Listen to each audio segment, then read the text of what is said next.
Welcome to Dr. Roger and Friends, the bright side of longevity, hosted by 3 Ps in a podcast, Doc Roger, Teresa, and Danielle. Thanks for joining us for Coffee and Conversation.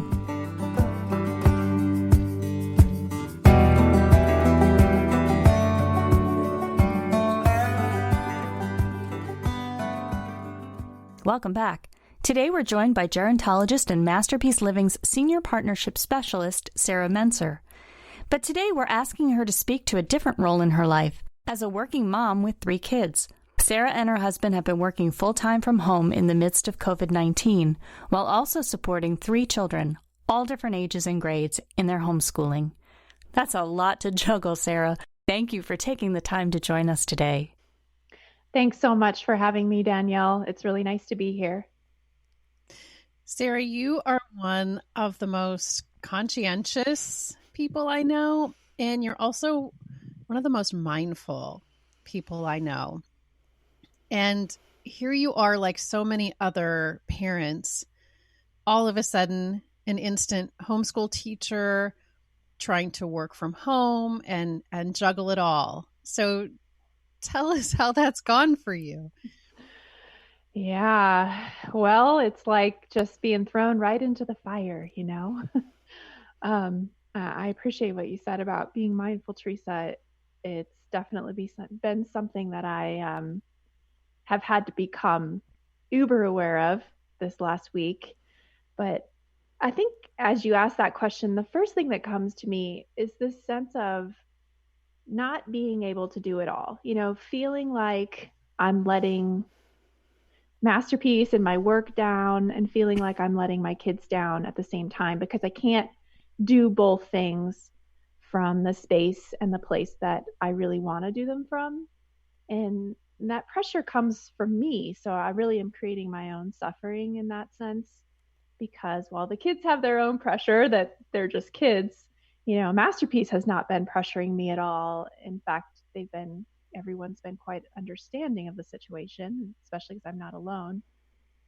So it's been a struggle inside of me to wrap myself around that in a mindful way and say, hey, you know, you can't be full-time both all at the same time. So how can you handle this? It's such an interesting point, Cera. We all are dealing with the feelings of this pandemic and very normal feelings. But then when we judge ourselves and how we're handling it, now we're piling on more feelings on top of the feelings that come with this territory, right? And we're creating even more suffering, like pain piled on top of pain. So thanks for being so transparent and authentic and sharing the real world situation for you in your life. Yeah. One thing that I've done, Teresa, in noticing that is to remind myself to practice self-compassion.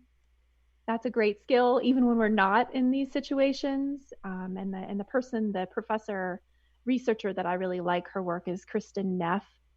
She's out of UC Berkeley. So she talks about really, we don't get enough compassion in our lives and usually from the people that we need it from. So we have to give it to ourselves. So reminding myself when I'm feeling that, oh, I can't do it all, to say, you know, this is really hard right now and you're doing the best you can, and sort of that pat on the back for myself, and then a deep breath and really letting it go and moving on, you know, and it doesn't always happen that lovely. You know, I have such admiration for you, Cera, because it's, you know, my life has not changed dramatically. It's just me, my spouse, and pets. So even though stuff has changed for us and it's stressful, you know, to have the kids and everything that you're going through, I think you're doing a bang-up job personally. And what you said about self-compassion and also self-care. And I have an example, and maybe you can expand on this a little bit. When this whole thing with COVID-19 started, my jaw was hurting really bad. And I was like, is my neck out of whack? Do I need a adjustment? Do I stretch? And it was for 3 days. I'm like, this is really bizarre. And then I'm watching the news and I'm feeling it tighten and tighten. And I was like, oh, that's a stress response that I've never had before and didn't know that my body responded that way. And as soon as I recognized it, it started to go away. So can you talk a little bit about how people might be able to not only feel the stress and become aware that they're stressing, but maybe some mindful tools to backtrack when that happens from a self-care perspective? Yeah, absolutely, Danielle. Isn't that interesting how it went away when you noticed it? You gave it that attention, like, oh, that was your self-care. This needs a little love. This part of me needs a little love right now. Yeah. Yeah, I think as humans, we have a tendency to pull in and to tighten and to grip our muscles. If you practice yoga, you'll know we do this gripping thing, and gripping in some circumstances is a good positive thing, but I know for myself, my jaw is definitely where I hold it also. So, a few things that we've done here in our home. First of all, mindfulness. If you have an established practice, these are the times when you bring it in the most and you start to, be a heavy hitter with it. And really, I try to carve myself 5 minutes 3 times a day where I can walk away and everyone in my house knows mom's going to meditate. Don't mess with her. I like Insight Timer. That's the app that I prefer to use. So I'll do a guided meditation, or I will just do the timer, or I'll take it on a walk with me and do a walking meditation. I'm lucky and privileged enough to have a great path right outside my door. So I'll get the dog and do that. So I think really it's never too late to start that. So if you're not already in that practice, just start it. And just simply observing your breath is a great way to start that. Other than that, I'd say, we've been taking do not disturb me time. So it's my husband's time for that. It's my time for that. Setting really firm boundaries with the kids. Like right now, I love you and I can't help you at this moment. So ask your sister, or be patient and wait. Take some belly breaths. That's the language we use with them. And, just I think really affirming, we love you. This is hard for all of us. And we're gonna keep working on it. The other thing I want to add too is eating well. Just it's hard if the grocery stores are empty, but continuing to try to eat. We got back on our kombucha making. We had taken a pause from that, but we're making kombucha again. And I was successful at fermenting some vegetables. Wow. So that's been a kind of fun experiment. Nice. Yeah. Probably should be fermenting some grapes too. Yes, that is true. I haven't ventured there yet, but you never know what'll happen. So Cera, you talk your role, and that's what we were looking for. But today probably more than ever, I see, particularly with single moms, but where women have such a incredibly major role in families, and they strap it on, and but there's an element of needing control. So I wonder, have you been able to have anything, either a substantive conversation about this, or it just has happened along the way, where the division of labor, with that big guy you live with, who I like so much, as well as the little people there with you, have perhaps assumed roles that maybe they didn't have before? Yeah, great question, Roger. So it's funny. Before this happened, this COVID-19, Mike, my husband, and I had just had a conversation about the division of labor, because I was feeling like I had too much of it.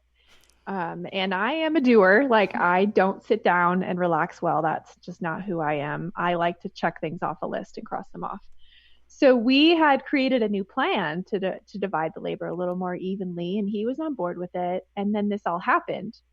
And so what's happened since then is that it's just kind of happened naturally.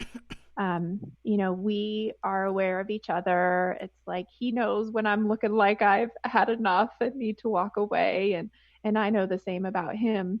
So he's been great about making sure that he makes some of the meals and offering, like, you've made breakfast the last few days, why don't you let me do it? And as far as the kids go, Solana, who's my 13-year-old, has really stepped up to the plate. And when she finishes her school, she'll help the younger kids make sure that they're getting their stuff done, so that I can take a pause and go work on something else that's masterpiece related, or something else I need to do. So yeah, it's been good for us, actually. It's really it's like we're in a petri dish right now. We're just testing stuff out.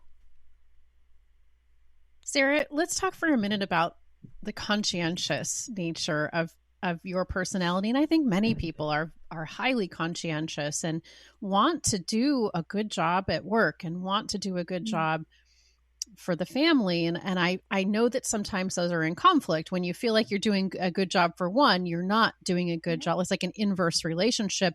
That's how so many moms perceive it anyway. What changes have you made? Because granted, these are very unusual times. Have you made any changes with your expectations of yourself? Yes, I have. It took me a couple days, which I guess is not a real long time in perspective, but it took me a couple days to just not have a baseline worry, like, what am I missing? What am I missing? What am I not doing? And then I decided that during the times when I need to be helping a child, I'm going to, if I don't obviously have a work meeting and I'm just doing tasks, that I can change my schedule and I can be flexible with that time. So I'm going to help them. And then when they do not need my help, I'm going to work on what I can work on, no matter when that is, right? It might be in the evening. It might be really early in the morning. So I've just become more flexible, just kind of go with the flow. Really, like you spoke about control, Roger. Yeah, letting some of that go and knowing that it's okay. It's okay. I think that that's working for me because there's less influences right now. I don't have to get in a car and drive anywhere. I don't have to be quite so tight about time.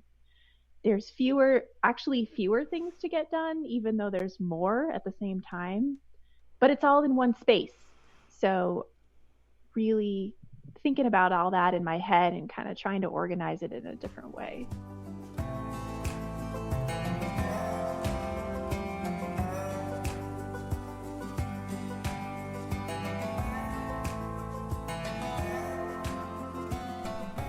So that is a really good point because I'm a planner and I know from like 5:30 in the morning to 8 o'clock at night, I've got everything that I'm going to do this. Now I'm going to do this now.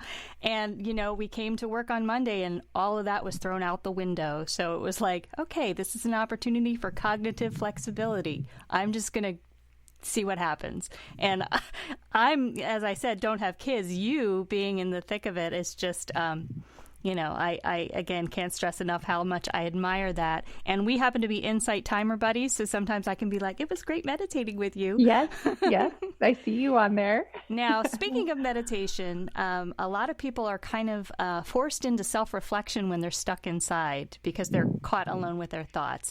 And knowing you and knowing how mindful you are, I wanted your take on this. I was listening on Insight Timer. Mark Lesser was an executive coach, or he is an executive coach and a Zen trainer. And he asked at the end of one of his sessions, what is the impossible request your life is asking of you? And I know you ask yourself stuff like this. So have you had some time to do that self-reflection yet? Yeah, I have a question that I've been playing with the last week or so, and I'm still working on some reflective time to really put an answer to it. But my question is, when this is over and we're back to a quote unquote normal life, how do I want to have shown up? When I'm thinking back about the time and the actions and reflecting on how I was and the things that I did and said and my behaviors, what do I want those to look like? And what's really funny is the first thing that comes to me is like, I should really learn how to play guitar. That's the thing I should add to my list. But that's not really what I mean. It's more that internal dialogue and the actions that I would take. So that's my impossible question that I'm still working on the answer to.